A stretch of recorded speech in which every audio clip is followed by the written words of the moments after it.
to the Bay Area. You have represented us not only in the United States of America, but you have represented the Bay all throughout the world. Come on, Ghana, to Japan, to everywhere you can think of. And you have made people feel good. I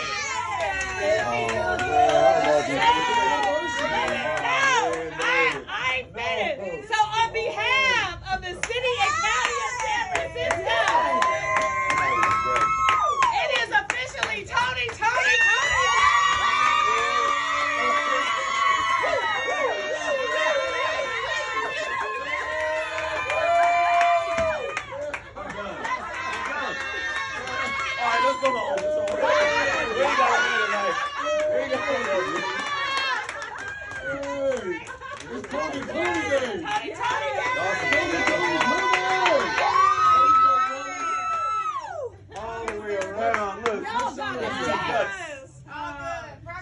I want to clear this. I want to ask this. Did y'all have Destiny Child running and singing at the same time in Oakland? Oh, yeah. Like training? Well, no, we moved them from Houston, Texas, put them in a pad over by the lake. And that's me doing Pop Life. You know, basically my sons Dylan and Jaden were, you know, producers of music with that whole thing, and I was just the overall production exposing. It was sort of like a mentoring thing, but that producing Destiny's Child gave me the opportunity to learn how I wanted to work with youth, and that's why I started the nonprofit and all that stuff. But producing them, I had to hire tutors. They were under 18, so I learned how to structure deals entirely different. I had done deals with Fox, Motown, whoever, such and such. My first deal was Kenya Groove with Polygram. And so by the time I got to them, you know, it was different. I was like, oh, what's all this stuff I got? You know, they're under 18. It's a different type of deal. It's much more structured. Hiring tutors and everything. Yes, sir. Go ahead, Brad. We always looking for a score for Oakland, huh? Oh my gosh. Yes. Beyonce was running Lake Mary. Remember that? I wasn't around. You didn't make a run? No, I wasn't around for the whole Destiny Child thing. I was already gone. Yeah, you were when I brought him to Sacramento at the pad. I think I was producing Karen White, and I don't even remember him. Hey, and I have a message for you, but let's talk about what you've been. Well, her. Because I know you worked with her. She actually sent me a message. She said, tell him I miss him and appreciate him for teaming up with my dad and forming my first band. And low-key, him and my dad were my first managers/agents. Ain't that something? Boy, she gave me a manager name. That's something else. I was crazy as hell. But let me just tell you, I have to say, I'm so thankful because every artist that I've had the opportunity to, what they may say, groom or whatever else, I always felt like they were grooming me as a man, you know what I mean? Because when I first signed Destiny's Child, I took that as like, it was 13 and 14, and my daughter was like 8, 9 and stuff, and I learned how to deal with her in certain things and stuff.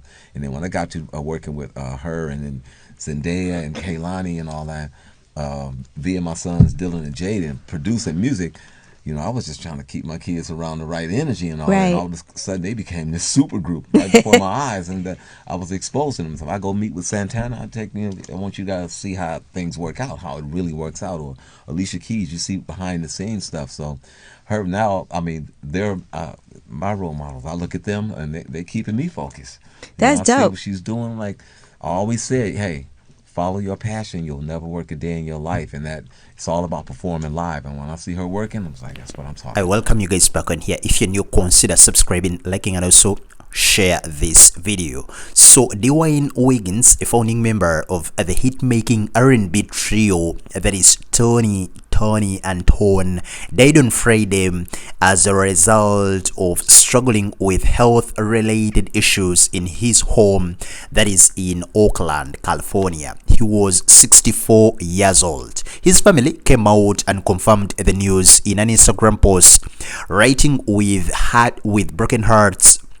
We share with you that our beloved Dwayne passed away this morning, surrounded by family and loved ones. Over the past year, he has been privately and courageously battling bladder cancer. Through this fight, he remained committed and present for his family, his music, his fans, and of course his community.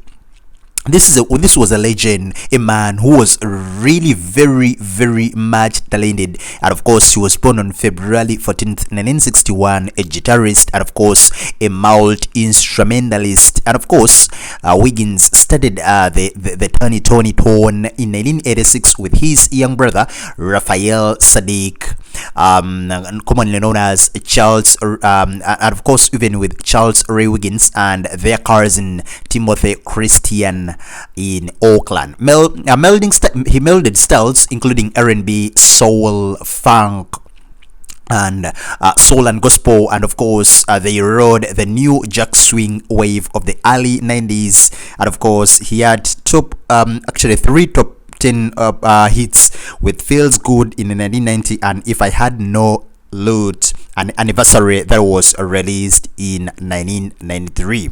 Their debut single Little Walter made the top half of the Billboard Hot 100, but of course it topped its R&B chart, and of course it was the first of the dozen of top 10 R&B hits for Toni and Toné throughout the 1996, 5 of which hit #1. The group was equally adept with dancefloor, fodder, and gentle ballads.